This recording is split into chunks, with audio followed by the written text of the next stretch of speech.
Welcome to the Christian Success Show, the show that helps you achieve more success in every area of your life.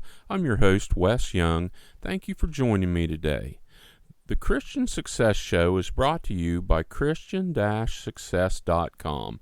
Visit Christian-Success.com to join the community and check out the special $7 deals designed to help you achieve big success in specific areas of your life.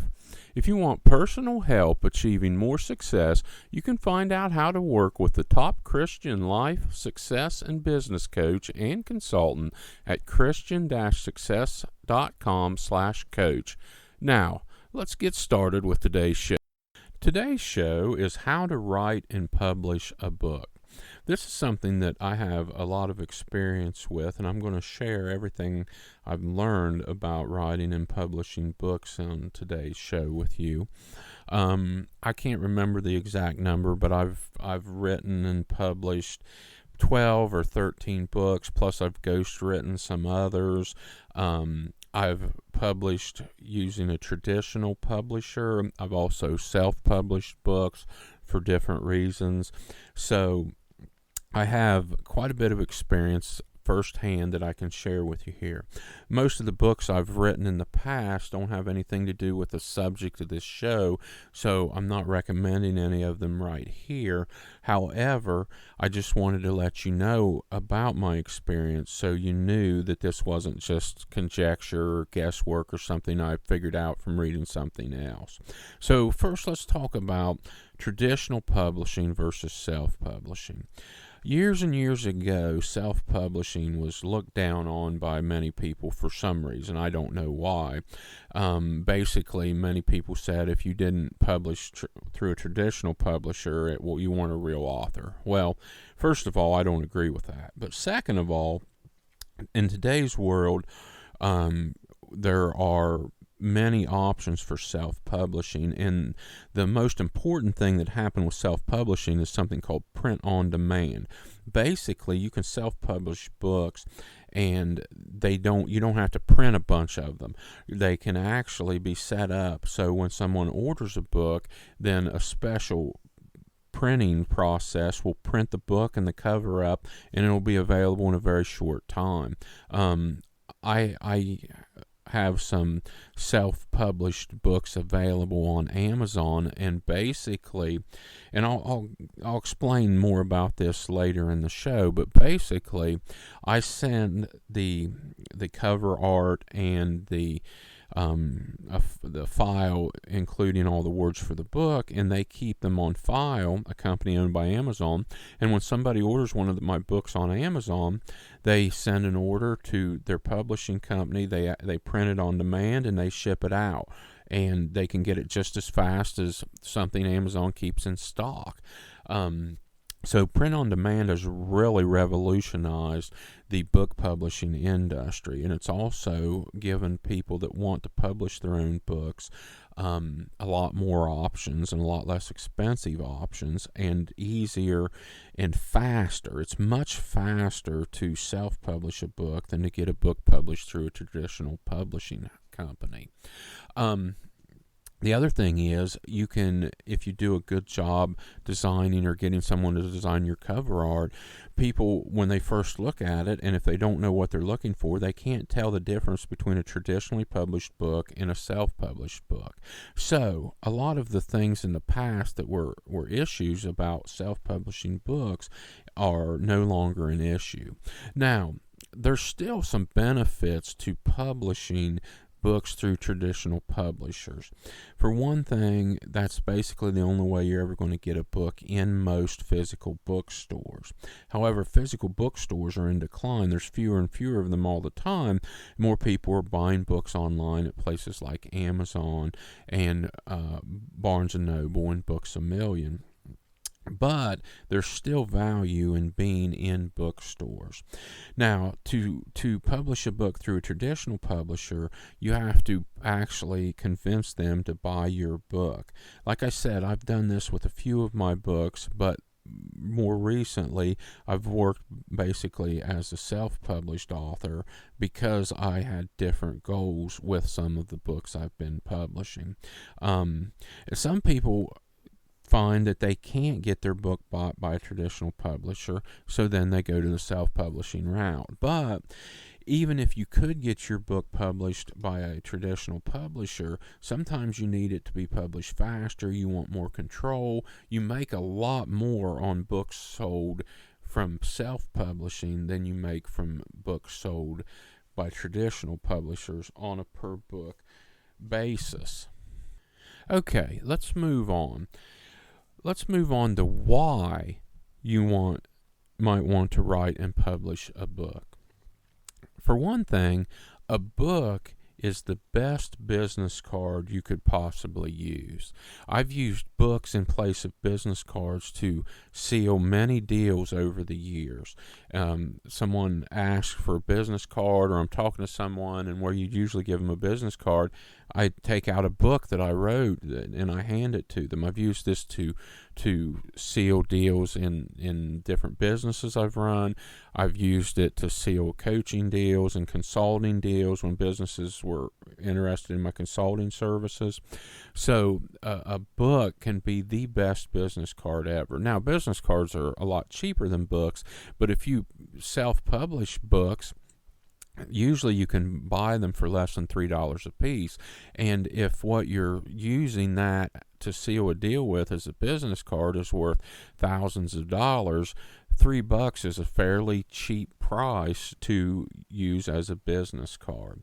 Also, in many circles, when you're an author, it equals authority and expert status. Many people view authors as an expert or someone with authority.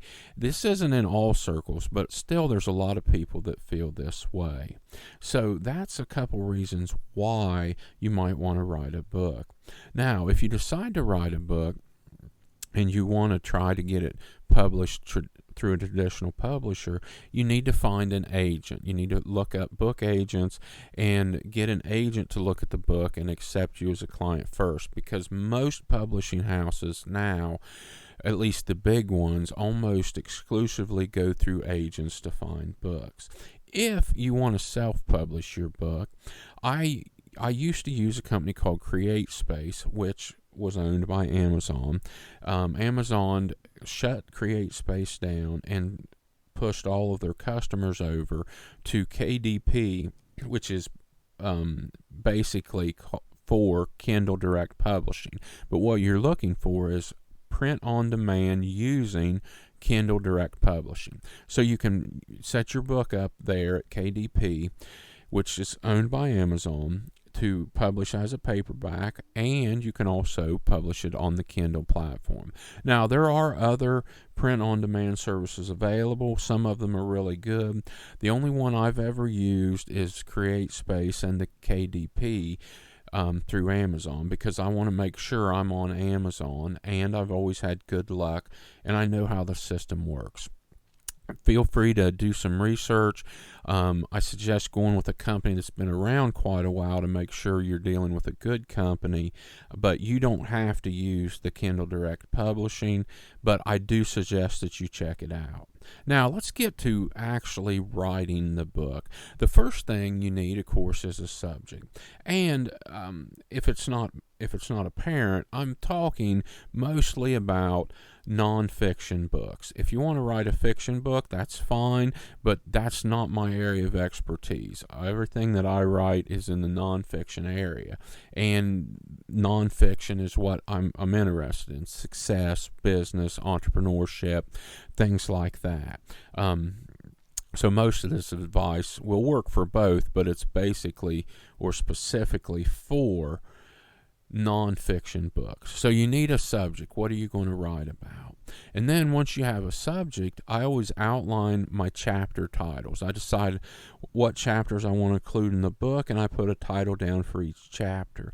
And then I go into each chapter and I outline the sections I want to have in each chapter. This gives me an easy way to start writing the book. I just start writing one section for each chapter at a time. I'll do one section and then I'll move on to the next section, and I build the entire book this way. Now let's talk about how long should your book be. Nonfiction books, you have a lot of options for total length, and I don't worry a lot about the total length of my nonfiction books. Basically, I just want to make sure I cover everything that I want to cover in the book. I've written nonfiction books as little as 20,000 words, and I've never written a nonfiction book this long, but I've bought some that are 80 to 100,000 words long. The sweet spot is probably 40 to 50,000 words for most nonfiction books. If you're going to publish through a traditional publisher, they will have some guidelines that you should try to meet. But if you're going to self-publish, you don't have to worry about the overall length so much. If you're really concerned about it, shoot for 40 to 50,000 words, but don't worry so much about the word count as covering everything you want to cover.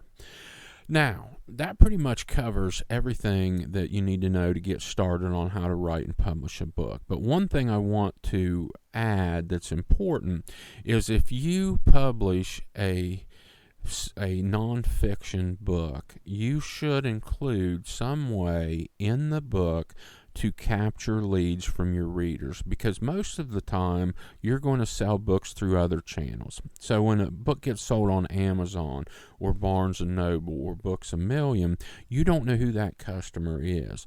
So you should include something in the book that offers the readers a free chapter or something so that they contact you or go to your website or sign up for your email newsletter, so that you capture that customer lead, so that you can build a relationship with them. You can offer them future books or other products or services.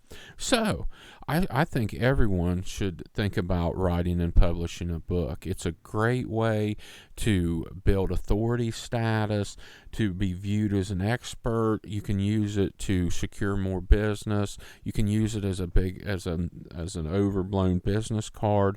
It's great to have a book published under your name. I want to sincerely thank you for joining me today. I know that you have plenty of options on how you spend your time, and it's an honor you're letting me help you achieve more success in your life. God bless you. Don't forget to check out the special $7 deals designed to help you achieve more success in specific areas of your life at Christian-success.com. If you want personal help achieving more success, you can find out how to work with the top Christian life, success, and business coach and consultant at Christian-success.com/coach. Have a blessed day.